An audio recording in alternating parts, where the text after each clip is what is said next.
내가 너희를 보내니 양을 이리 가운데로 보낸 것 같도다. 그러므로 너희는 뱀같이 지혜롭고 비둘기같이 순결하라. 사람들을 삼가라. 그들이 너희를 공회에 넘겨주겠고 그들의 회당에서 채찍질하리라. 또 너희가 나로 말미암아 총독들과 임금들 앞에 끌려가리니 이는 그들과 이방인들에게 증거가 되게 하려 하심이라. 너희를 넘겨줄 때 어떻게 또는 무엇을 말할까 염려하지 말라. 그때 너희에게 할 말을 주시리니 말하는 이는 너희가 아니라 너희 속에서 말씀하시느니 곧 너희 아버지의 성령이시니라. 장차 형제가 형제를, 아버지가 자식을 죽는 데에 내주며 자식들이 부모를 대적하여 죽게 하리라. 또 너희가 내 이름으로 말미암아 모든 사람에게 미움을 받을 것이나 끝까지 견디는 자는 구원을 얻으리라. 이 동네에서 너희를 박해하거든 저 동네로 피하라. 내가 진실로 너희에게 이르노니 이스라엘의 모든 동네를 다 다니지 못하여서 인자가 오리라. 오늘도 새벽을 깨어나오신 여러분에게 하늘의 풍성한 은혜가 함께 하시기를 바랍니다. 자녀들을 이렇게 키워가면서 그 자녀들을 가장 많이 걱정하고 염려하는 사람들은 부모들일 것입니다. 그래도 이렇게 품 안에 계속 품고 있으면 좀 덜할 것입니다만, 그럼에도 아이가 혹시 아플까봐 또는 이제 어린이집을 보내고 유치원을 보내면서 아이들하고 관계를 잘 해낼지, 또 이런 학습 과정들을 잘 감당해낼지, 또 초등학교를 올라가면서 중학교, 고등학교를 올라가면서 이 아이들이 학교 생활 잘 적응할지, 좋은 친구들을 만나고 또 사회적 관계를 잘 해갈지 걱정에 또 걱정 이렇게 하게 됩니다. 또 그제 군대 간 아들도 있습니다만 군대를 보내면서 대부분의 부모들이 또 눈물 흘리기도 하고 그렇습니다. 다치지 않고 무사히 제대하기를 바라고, 또 딸을 시집 보내면서 걱정을 합니다. 잘 살아야 될 텐데, 대학을 보내고 특별히 자녀들 중에서 신학교를 가겠다고 하면 아이가 평생 목회자로서 하나님의 종으로서 잘 섬기고 사역을 감당해야 될 텐데, 그런 마음으로 염려하고 또 기도하게 됩니다. 그러나 걱정한다고 해서, 염려하고 있다고 해서 보내야 될 학교를 안 보내고, 보내야 될 군대를 안 보내고, 또 시집을 안 보내고 그럴 수는 없는 것이죠. 물론 군대를 안 보내기 위해서 애를 쓰는 부모도 없잖아 있겠습니다만은, 그래도 학교를 보내고 군대를 보내고 결혼을 시켜서 내가 보내야 되는 게 어떻게 보면 인생의 과정에서 겪어야 되는, 인생의 주기를 넘어가는 과정에 있어서 겪어야 되는, 또 어떻게 보면 과제를 이루어가야 하는 그런 중요한 인생의 과제들이다, 이렇게 말씀을 드릴 수가 있을 것입니다. 오늘 보니까 예수님께서 그런 마음으로 제자들을 지금 내보내고 있습니다. 어제 말씀을 드릴 때 마태복음 10장의 말씀이 제자들을 부르실 뿐만 아니라 제자들을 교육시켜서 파송하는 장면 말씀을 드렸습니다. 주님께서 파송하실 때 어떤 마음이었을까? 오늘 본문에서 그 예수님 마음을 잘 보여주고 있습니다. 16절 보니까 이렇게 말합니다. 보라, 내가 너희를 보냄이 양을 이리 가운데로 보냄과 같도다 그랬어요. 여러분, 양을 이리 가운데 보내면 이리가 어떻게 하겠습니까? 이리가 우리 밥이 왔구나 생각해서 당장에 그 양을 잡아먹으려고 하지 않겠습니까? 예전에 보니까 어떤 영상을 보니까 어떤 아기 사슴이 있는데 사자가 그것을 잡아먹으려다가 사자가 이것을 잡아먹지 않고 사자가 계속 이렇게 갖고 놀더라고요. 쉽게 말하면 다른 사자들이 와서 잡아먹으려고 하니까 다른 사자들로부터 공격을 막아주고, 그 이후에는 어떻게 되었는지는 제가 영상에서 확인하지 못했지만 그 장면이 꽤 이렇게 몇 분짜리 영상이었습니다. 물론 그런 특별한 경우가 있겠습니다만은 양을 이리 가운데 보내게 되면 그 이리는 양을 가만두지 않을 것입니다. 양을 분명히 공격해서 잡아먹을 것이라 이렇게 생각이 됩니다. 오늘 주님께서 제자들을 보내시면서 내가 너희를 보내는 것이 양을 이리 가운데 보내는 것 같다 그랬습니다. 여기서 이리는 누구를 말할까요? 여기서 이리는 그때 당시 유대 사회 속에서 예수님에 대해서 반대하는 사람들, 예수님에 대해서 공격적인 사람들을, 예수님에 대해서 거부감을 가지고 있는 대부분 기득권층의 사람들일 것이라고 생각합니다. 바리새인들이나 서기관들이나 제사장들이나 예수님에 대한 안티 세력들, 그래서 예수님에 대해서 어떻게든지 트집을 잡으려고 하고 예수님에 대해서 공격하려고 했던 그 사람들에게 제자들을 내보낸다는 것이 제자들이 과연 이 일을 감당할 수 있을까? 그런 염려스러운 마음이 오늘 주님에게 있었다. 그런 이야기입니다. 제자들이 그 사람들에게 의해서 붙잡혀 갈 수도 있고요. 채찍이 맞을 수도 있고요. 감옥에 갇힐 수도 있고요. 심지어는 가족들이 어려움을 겪는 그런 경우도 있을 수 있을 것입니다. 그걸 다 아시면서 오늘 주님께서는 제자들을 지금 보내고 있는 겁니다. 이리에게 잡혀 먹으라고 보내는 것이 아니라 목자 없이 방황하는 세상 가운데서 방황하는 그 잃어버린 양들을 위해서 오늘 주님께서 제자들을 그들에게 보내고 있는 장면이다. 이렇게 말씀드릴 수가 있습니다. 위험하지만 어렵지만 그들 가운데로 보내고 있는 겁니다. 쉽게 말하면 몇 주 전에도 여기 뒤에 필로스에 있는 거기 무슨 권리동에 불이 나서 계속 소방차가 가더군요. 이렇게 소방차가 계속 가는 걸 제가 들었는데 나중에 들으니까 이제 거기 골프장에 불이 났다는 얘기 들었습니다. 불이 나면 사실 소방대원들이 투입이 되는 것이 위험을 감수하고 위험을 안고 가는 것입니다. 특히나 그 안에 있는 사람이 그 안에서 나오지 못했다고 하면 소방수들이 이 소방대가 물론 복장을 갖췄다고 하지만 그래도 위험하고 그래도 위험할 수 있지만 그래도 사람들을 구하러 들어간단 말이죠. 그것처럼 오늘 주님께서 위험하지만 제자들을 그들 가운데 보내셔서 그들에게 복음을 선포하게 하고 그들에게 하나님 나라를 선포하게 하는 것입니다. 우리 기독교 2000년 역사는 그런 과정이 아니었을까 싶습니다. 이리 가운데 보냄받은 양들의 역사다 이렇게 말씀드릴 수 있습니다. 그래서 수많은 사람들이 순교를 했고 수많은 사람들이 어려움을 겪었고 지금도 여전히 특별히 이슬람권 같은 경우에서는 또 이 극렬 힌두교권에 있는 인도나 공산권에 있는 중국이나 많은 사람들이 어려움을 겪습니다. 우리 한국에서도 처음에 선교사들이 왔을 때 어려움들이 있었습니다. 또 일제 강점기를 지나면서 또 추방을 당해야 되는 많은 선교사님들이 계셨고 그랬습니다. 우리 목자 되신 우리 주님께서 어떻게 보면 제자들을 파송하시면서 그런 염려스러운 마음, 어떻게 보면 주님께서도 그렇게 어려운 일들을 겪으셨지만 제자들도 그렇게 어려운 일을 겪을 수 있다고 하는 그런 생각을 가지고 보내시는 것 같습니다. 그런 상황 속에서 오늘 주님께서 제자들에게 요구하고 있는 게 뭐냐면 오늘 1절 마지막 1절 하반절을 보니까 그러므로 너희는 뱀같이 지혜롭고 비둘기같이 순결하라 그랬습니다. 뱀같이 지혜롭고 비둘기같이 순결하라. 오늘 우리가 우리 일동 동북교회가 일동 지역에 파송된 교회다. 일동 동북교회 성도들이 속해 있는 이 일동 지역에 뿐만 아니라 이 포천 지역에 보냄받은 사람들이다. 이렇게 말씀드릴 수 있습니다. 우리가 일동 시내에 살면 일동 시내에 있는 사람들과 만나면서 복음을 전하고 또 일동 지역만이 아니라 이 포천 전체를 함께 아우르면서 복음을 전해야 될 거룩한 사명이 오늘 우리에게 있다는 거예요.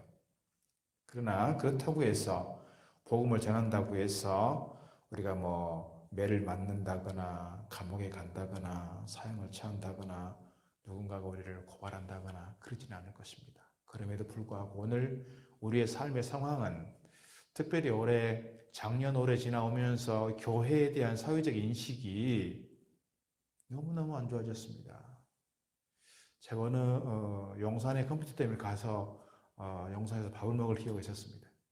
옆에 있는 식탁에서 어떤 여자분 두 분이서 이렇게 식사를 하시는데 아마 한 분은 교회를 다니는 분인 것 같습니다. 교회에 대한 이야기를 하는데 한 분이 그러시더라고요. 내가 다른 데 가서 다른 친구에게 교회에 대해서 얘기하고 전도 복음에 대해서 얘기하고 교회에 대한 얘기를 했더니 아주 쌍욕을 들었다고. 지금 이 시대에 무슨 교회 얘기를 하느냐고. 코로나 때문에 계속해서 교회가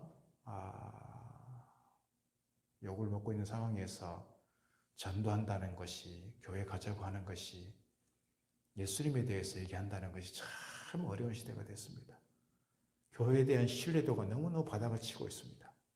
계속해서 교회를 통해서 집단 감염이 드러나면서 사회적 인식이 너무너무 안 좋아졌습니다.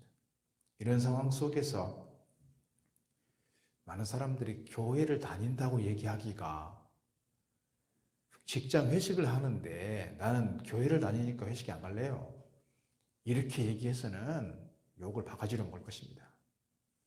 그 직장 사회 속에서 쉽게 적응하지 못하는, 그래서 쉽게 왕따당할 수 있는 그런 사회적 분위기 아니겠습니까? 이런 상황에서 복음을 얘기한다는 것이, 예수님 믿으라고 한다는 것이, 우리 교회 나오라고 한다는 것이 쉽지 않을 것입니다. 어떻게 보면 지금 우리가 이런 사회 속에 내던져진 것 같습니다. 양을 이리로 보낸 것 같다고 하는 주님의 이 마음이 오늘 우리를 향한 마음이 아닐까 그런 생각을 갖습니다.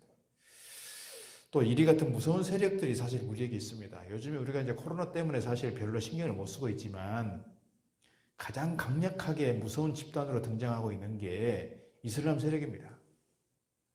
계속해서 동남아 사람들이 우리나라로 지금 들어오면서 이슬람 자기 종교들을 그냥 가지고 오는 거예요. 그래서 우리 지역에 있는 송우리 지역에도 이 사람들이 모여서 우리로 말하면 교회가 세워졌어요. 송우리 가다 보면 탑이 이렇게 보입니다. 몇 년 전에 서울대학교에서 소송이 났습니다. 서울대학교 유학권 학생들이 자기들이 기도하는 시간인데 기도하는 시간이 되면 기도할 수 있도록 허용해달라. 그걸 허용하지 않았던 그 교수에 대해서 소송을 걸고 학교에 대해서 소송을 걸고 이러고 있는 상황입니다. 이슬람권이 우리나라에 강력한 도전을 하고 있다 이렇게 말씀드릴 수 있습니다. 거기에다가 지난 정부에서는 뭡니까? 이슬람권의 중동 지역에 식료품 수출하겠다고 그런 관련된 것들을 또 이렇게 법적으로 제도적으로 해가고 있는 모습이 사실은 우리 사회에 있습니다.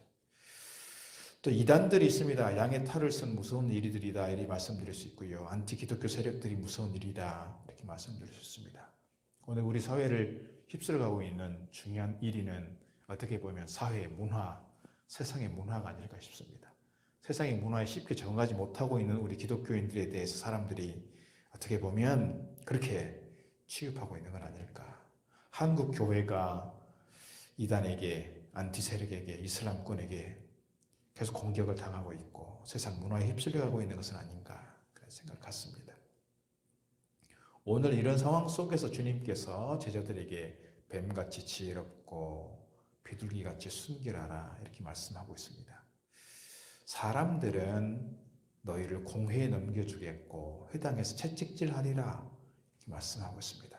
또 나로 말미암아 총독들과 임금들 앞에 끌려가리니 이는 그들과 이방인들에게 증거가 되게 하려 하심이라. 주님께서 제자들을 파송하면서 너희들이 나 때문에 고생이 많겠구나. 잡혀갈 수도 있고 고문당할 수도 있고 어려움당할 수 있겠구나. 그런 이야기를 하는 겁니다. 그런 상황 속에서 우리가 가져야 될 중요한 자세는 순결한 지혜를 가지라. 여러분, 지혜는 학교에서 공부를 한다고 해서 지혜가 얻어지는 것이 아닌 것 같습니다. 지혜는 하나님께서 우리에게 주시는 것이고 대개 지혜는 어렸을 때부터 우리가 가정 안에서 부모로부터 배우는 것이 지혜인 것 같습니다. 그런 측면에서 우리가 부모로서 자녀들을 양육하고 자녀들을 특별히 신앙 안에서 키워갈 때 하나님 말씀을 통해서 우리가 자녀들에게 정말 세상에서 쉽게 무너지지 않고 하나님 말씀 가운데 잘 서갈 수 있도록 지혜를 가르칠 필요가 있다 생각했습니다. 여러분, 부모가 자녀들에게 물려줄 유산이 무엇입니까? 요즘에 부동산이 얼마나 이렇게 세상 속에서 소용돌이 일으키는지 모르겠습니다. 그래도 어르신들 가운데 그런 말씀 하시는 분들이 종종 있습니다. 내가 가기 전에 집 한 채는 물려주고 가야지. 그런 생각들을 많이 하시는 것 같습니다. 그런데 요즘에 뭡니까? 90세, 100세 시대 아닙니까? 90세, 100세 시대의 자녀들이 몇 살입니까? 70대입니다. 100세 시대에 70세에게 집 한 채 물려주면 무슨 의미가 있겠습니까? 재산을 물려주고 집 한 채 물려주는 것도 물론 필요한 일이겠습니다. 의미 있는 일이겠습니다. 그러나 자녀들에게 신앙을 물려주고 자녀들에게 지혜를 물려주는 것, 우리에게 무엇보다도 중요한 일이 아닐까 생각을 갖는 것입니다. 오늘 말씀 보니까 뱀같이 지혜롭고 그랬습니다. 뱀은 성경에서 사탄의 상징으로 되어 있습니다. 특별히 아담과 하와 시대에 뱀이 나타나서 이렇게 했다는 걸 생각하면 이 뱀은 사단의 상징으로 되어 있습니다만 한편에서는 지혜의 상징으로 되어 있는 겁니다. 지혜. 뱀같이 지혜로운 사람이 될 것을 말씀하고 있는데 뛰어난 지혜를 가질 것을 말씀하고 있는 겁니다. 그 뛰어난 지혜라고 하는 것은 특별히 19절, 20절 말씀에서 너희를 넘겨줄 때 어떻게 또는 무엇을 말할까 염려하지 마라. 그때 너희에게 할 말을 주시리니 말하는 이는 너희가 아니라 너희 속에서 말씀하시는 이 곧 너희 아버지의 성령이시라 그랬어요. 너희가 잡혀가서 고문을 당하고 어려움 당하고 박해당할 수 있으나 그때 너희가 무엇을 말할 건지 염려하지 마라. 너희가 말할 것을 성령께서 다 가르치시고 성령께서 너희에게 일러주실 것이다. 이렇게 말씀하고 있는 겁니다. 그러니 뱀같이 지혜로울 것을 말씀하고 있는 겁니다. 주님께서도 뱀같이 지혜로웠던 그런 사건들을 성경에서 보여주고 있습니다. 뱀같이 지혜롭게 될 수 있는 것은 사실은 아까 말씀드린 것처럼 학교에 가서 선생님에게서 뭔가를 배운다. 물론 배울 수 있겠지요. 배울 수 있겠으나 무엇보다도 하늘로부터 오는 지혜, 말씀을 묵상하고 기도하고 예배하면서 하나님께로부터 오는 이 영적인 지혜가 우리 가운데 채워지기를 주의 이름으로 축복합니다. 한 번은 바리새인들이 예수님을 시험하려고 합니다. 우리가 가이사에게 세금을 내는 것이 옳습니까? 옳지 않습니까? 예수님을 시험하는 거예요. 가이사에게 세금을 내라고 하는 것은 반유대적이고요. 가이사에게 세금을 내지 말라고 하는 것은요, 로마 정부의 비협조적이 되는 거예요. 어떻게 걸리든 이게 코에 걸면 코걸이, 귀에 걸면 귀걸이가 되는 거예요. 이 사람들이 얍삽하게 예수님에 대해서 어떻게든지 공경에 빠뜨리려고, 예수님에 대해서 어떻게든지 무너뜨리려고 그렇게 공격을 해대고 협박을 하는 것이죠. 그때 주님께서 하신 말씀이 뭡니까? 가이사의 것은 가이사에게, 하나님의 것은 하나님에게, 이렇게 얘기하는 겁니다. 또 요한복음 8장 보면 이 사람들이 가늠하다 현장에서 붙잡힌 여자를 붙들고 와서 예수님에게 묻습니다. 이 여자를 율법에 의하면 돌로 치라 되어 있는데 선생님은 이 여자를 어떻게 하시겠습니까? 여러분 얼마나 이 율법이 사실은 남성 중심적입니까, 여러분? 생각을 해보세요. 현장에서 가늠하다 붙잡혔으면 누구랑 같이 와야 돼요? 남자도 같이 데리고 와야 되는데요. 남자는 안 데리고 오고요. 누구만 데리고 와요? 여자만 데리고 와요. 여자만 데리고 온다고요. 그때 문화가 그랬습니다. 그때 세상이 그랬습니다. 지금도 여전히 그런 것이 우리에게 답습되어 온 그런 상황이 많이 있습니다. 얼마나 우리의 가정 문화가 가부장 중심인지 말이죠. 그때 예수님께서 뭐라고 하실까요? 돌로 치지 말라고 하면 율법을 거스리는 거고요. 돌로 치려고 하면요 비인간적이 되는 거예요. 가르침하고 예수님께 사랑에 대해서 계속 가르쳤는데 예수님의 가르침하고는 어긋나는 것이죠. 딜레마예요. 돌로 쳐라고 해야 될 것이냐, 치지 말라고 해야 될 것이냐. 그래서 주님께서 땅바닥에 뭔가를 쓰시고 나서 일어서셔서 말씀합니다. 누구든지 죄 없는 자가 먼저 돌로 치라.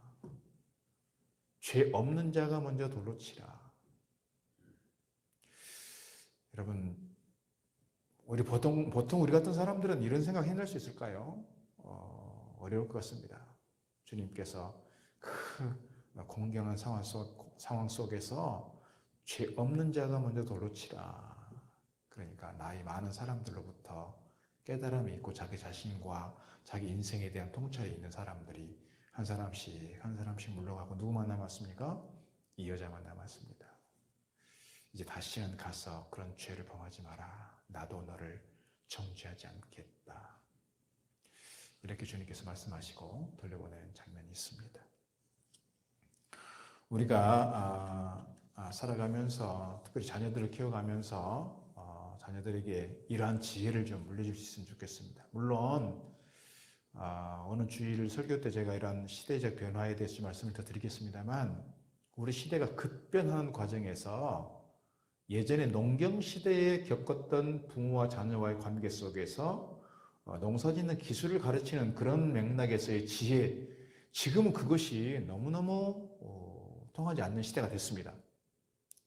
10년만 지나도 세대 차이를 느낀다고 하고 10년만이 아니라 뭡니까? 요즘 쌍둥이들도 세대 차이를 느낀다고 하는데 몇 분 사이에 태어난 그런 상황 속에서 나이 드신 분들이 젊은이들에게 뭔가를 가르치고 지혜를 얘기한다는 것이 사실상 어려울 것입니다. 그러나 나이 들어갈수록 우리 부모님의 생각이, 부모님의 삶의 지혜가 나에게 그대로 적용될 수 있겠구나. 나중에 깨닫게 되고 경험하게 될 것입니다. 그래서 누군가 하는 말이 그 말입니다. 10대 때에는 부모님 말은 틀린 게 많다고 생각했다. 20, 30대에는 부모님 말씀 중에 덜어 맞는 것도 있다고 생각했다. 40대가 넘어서면서 부모님 말씀은 전체적으로 옳다고 생각하게 되었다. 이런 부모도 이런 자녀도 될 수 있으면 좋겠습니다. 물론 저도 요즘에 제가 잘 모르는 거는 계속 누구한테 묻게 되냐면요. 우리 애들한테 묻게 돼요. 톡으로 묻게 되고 전화해서 묻게 되고 가끔씩 오면 또 야 이것 좀 이렇게 해줘봐라. 계속 묻게 돼요. 그냥 기술적인 차원에서 이 시대적 변화의 어떤 기술적인 측면에서는 내가 애들한테 배워야 되는 상황이지만 삶의 지혜는, 인간관계의 지혜는, 신앙적인 지혜는 우리가 부모로부터 배울 수 있는 중요한 통로가 된다. 이렇게 말씀드릴 수가 있습니다. 그 다음에 뱀같이 지혜로우면서 동시에 뭐를 말씀하시냐면 비둘기같이 순결하라 그랬습니다. 지혜가 순결을 잃어버리면 어떻게 될까요? 지혜가 순결하지 못하고 정직하지 못하면 그 사람은 그 지혜를 가지고 좋은 머리를 가지고 뭐 했을까요? 사기에 칠 것입니다. 거짓말할 것입니다. 세상 살아가면서 어떻게 보면 이것이 지혜라고 생각하면서 정직과 순결을 잃어버리면 엉뚱한 데로 빠지게 된다는 거예요. 도둑질하고 거짓말하고 교활하고 나쁜 놈이 되는 것입니다. 어젠가 그젠가 그 뉴스를 보니까 그 얘기 나오더라고요. 31년 동안 억울하게 두 분이 죄인으로 살았어요. 그러다가 이제 31년이 지나서 무죄가 됐습니다. 낙동강 살인 사건? 그래서 두 사람이 범인으로 지목이 되었고 그 사람들이 나중에 이제 자백을 했죠. 근데 어떻게 자백이 됐느냐? 무슨 그 사람을 죽였다는 것에 대한 증거는 없어요. 그런데 경찰에서 이 두 명을 지목을 해서 끌고 들어와서 어떻게 했어요? 고문을 했단 말입니다. 고문을. 증거가 없으니까 고문을 시켜서 자백을 받아냈어요. 죽지 않을 만큼 고문을 시켜놓고 자백하니까 얘네들이 범인입니다. 형사들이 8명이 있었는데 8명 중에서 6명이 가담을 했습니다. 검찰에서 그걸 그대로 받았습니다. 그렇게 살았습니다. 20년이 넘도록 감옥에서 억울하게 살았습니다. 이 사람들이 이제 결혼한 지 얼마 안 됐고 이제 겨우 자식들을 낳는데요. 이 청년의 때에 그렇게 억울하게 30년이 넘는 세월을 그렇게 살아왔습니다. 그때 당시에 경찰들은 어떻게 생각했을까요? 와, 우리가 잘했다고, 우리가 이 문제를 해결했다고, 우리가 실적을 냈다고, 저 사람들에게 자백을 받아냈다고 그렇게 막 좋아했을 것입니다. 신문에 나오고, 방송에 나오고, 사람들이 막 자랑했을 것입니다. 이 머리를 잘못 쓴 것입니다. 잘못 사용한 것입니다. 물론 뭐 그 사람들에게만 그렇게 얘기할 수는 없는 것이지만 우리 역사가 그런 아픈 역사들을 많이 가지고 있습니다. 머리가 아무리 이 머리가 IQ가 좋고 지혜로운 것 같아도 그것이 순결을 잃어버리면 정직함을 잃어버리고 정말 신앙적으로 제대로 사용되지 않으면 엉뚱한 곳에서 세상 사람들에게 괴로움을 줄 수 있고 아픔을 줄 수 있다고 하는 거예요. 오늘 우리가 자녀들을 향해서 정직하게 순결하게 순수함으로 지혜를 배워갈 수 있도록 자녀들에게 가르치는 건 필요하다 싶습니다. 페이스북의 창업자인 이 저커버그가 있습니다. 자기 자산의 99%인 52조 원을 사회에 기부했습니다. 빌 게이츠도 자기 재산의 99%를 기부했습니다. 이 빌 게이츠도 유대인입니다. 저커버그가 99%를 기부를 하면서 그렇게 얘기했어요. 자기 딸이 있는데 딸에게 쉽게 말하면 한 푼도 물려주지 않는 거예요. 쉽게 말하면. 그렇게 설명합니다. 다른 부모들처럼 우리는 네가 지금보다 더 나은 세상에서 자라기를 바란다. 너를 사랑해서이기도 하지만 다음 세대 모든 어린이들을 위한 도덕적 의무이기도 하다. 자기 재산의 대부분을 사회에 내보내버린 것이 미련한 것입니까? 지혜로운 것입니까? 자기 자녀 세대, 자기 딸이 나중에 성장하는 그 세대는 우리 딸만 잘 되는 것이 아니라 세상의 다음 세대가 다 잘 되기를 바라는 마음에서 세상에 나눠주는 거지요. 이것이 저커버그의 생각이고 이것이 빌 게이츠의 생각입니다. 오늘 우리가 다음 세대에 뭐를 물려줄 것인가를 생각을 한다면 정말 신앙을 유산으로 물려주고 지혜를 유산으로 물려주면서 다음 세대가 정말 아름답게 건강하게 세워갈도록 우리가 기도하고 또 기도해야 할 줄로 믿습니다. 어떻게 보면 저커버그는 아직도 젊은 사람입니다. 그럼에도 불구하고 젊지만 그가 가지고 있는 지혜가 있다. 그런 생각을 갖습니다. 오늘 우리가 세상에 어떻게 보면 이리 가운데 내던져지는 양들과 같은 그런 오늘 우리의 상황인지 모르겠습니다. 복음을 얘기한다는 것이, 진리를 얘기한다는 것이, 교회와 예수님을 얘기한다는 것이 어려운 시대이지만 그럼에도 불구하고 우리가 가지고 있는 본질적 사명, 이 복음적 사명 앞에서 우리가 결코 흔들리지 않고 뒤로 물러나는 것이 아니라 당당하게 세상 앞에서 복음을 얘기하고 더 나아가서 뱀같이 지혜로울 뿐만 아니라 비둘기같이 순결한 모습으로서 정말 하나님의 말씀을 선포하고 우리의 신앙이 사람들에게 좋은 신앙의 모습으로 드러나는 저와 여러분 다 되기를 주의 이름으로 부탁합니다. 기도하겠습니다. 하나님 아버지, 오늘 저희들 이 새벽을 깨워 나오게 하시고 또 하나님 말씀으로 기도로 이 하루 시작하도록 은혜 주시니 감사합니다. 하나님 아버지, 저희들 여전히 우리가 가지고 있는 사명, 주님의 제자로서의 사명이 우리에게 있음을 압니다. 저희들 세상 앞에 주님께서 제자들을 내보내실 때에 양을 이리 가운데 보냄과 같은 그런 상황이 지금의 우리의 상황인 줄 압니다. 그러나 저희들 그럼에도 이 거룩한 사명 앞에 저희들 후퇴하거나 물러서지 않게 하시고 어떤 상황 속에서도 우리의 삶을 통하여 주님 살아계심을 증거하고 간증하고 선포할 수 있는 통로가 되게 하시고 오늘 저들의 입술을 통하여 복음이 흘러가는 거룩한 통로 되게 해 주시옵소서.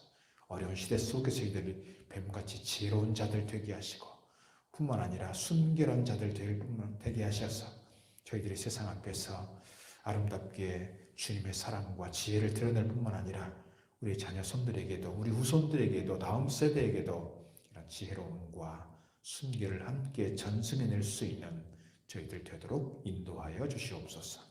예수님 이름으로 기도드리옵나이다. 아멘.